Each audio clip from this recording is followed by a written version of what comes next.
দর্শক আপনারা দেখতে পাচ্ছেন এই মুহূর্তে রমনা পেট্রোল পাম্পের সামনে একটি গাড়িতে কিন্তু তেল না থাকার কারণে গাড়িটি ধাক্কা পিছন থেকে ঠেলে কিন্তু নেওয়া হচ্ছে। আসলে পেট্রোল পাম্পের সামনে দীর্ঘ সময় ধরে দাঁড়িয়ে ছিল তারা, তেল না পাওয়ার কারণে কিন্তু গাড়িটি আমরা দেখছি যে ঠেলে ঠেলে নিয়ে যাচ্ছে। প্রেস ক্লাবের সামনে থেকে লাইন ধরছি, তখন থেকে তেল নাই, তো ঠেলতে ঠেলতে আসছি, তো তারা দেখছে যে আমাদের গাড়িতে তেল নাই, তো আমাদের গাড়ি লাস্ট হিসেবে ধরছে, ছবিও তুলছে, কিন্তু এখানে আসার পরে বলতেছে দিবে না। এখন কিছু করার নাই আসলে। প্রেস ক্লাব থেকে ঠেলে ঠেলতে এই পর্যন্ত আসছি, গাড়ি তেলও শেষ। আমার বললো তেল দিবে, এখন তেল দিচ্ছে না, তারা পাম্প বন্ধ করে ফেলছে। এখন কিভাবে নিবে?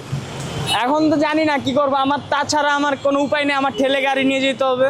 দর্শক যেমনটাই শুনছিলেন, আমরা কথা বলছি, এই মুহূর্তে আমরা রয়েছি রমনা পেট্রোল পাম্পের সামনে। দীর্ঘ 2 থেকে 3 ঘন্টা দাঁড়ানোর পরেও, সিরিয়ালে দাঁড়ার পরেও কিন্তু কোনোভাবেই কিন্তু তেল সংগ্রহ করতে পারেনি এবং প্রেস ক্লাব থেকে কিন্তু এই গাড়িটিকে নিয়ে আসা হয়েছে। আসলে তেল সংগ্রহ করতে না পেরে কিন্তু 4-5 জন মিলে এই গাড়িটি ধাক্কা দিয়ে নিয়ে যাচ্ছে। এই মুহূর্তে আমরা রমনা পেট্রোল পাম্পের সামনে থেকে আপনাদেরকে দেখাবার চেষ্টা করছি। দর্শক 2-3টা পেট্রোল পাম্প আমরা ঘুরেছি, বাট দেখা যাচ্ছে কোথাও পাচ্ছি না। এখানে ছিলাম, যে লাইন ধরি আমি সকালেও তেল পাবো না। 2-3টা পেট্রোল পাম্প ঘুরলাম, ওরা বলতেছে 9টার মধ্যেই আমাদের তেল শেষ। তাহলে আমরা ওখান থেকে চলে আসলাম, শুনলাম যে এখানে দিবে, এখানেও আসলাম, এখানে দেখলাম যে 9টায় বন্ধ করে দিয়েছে।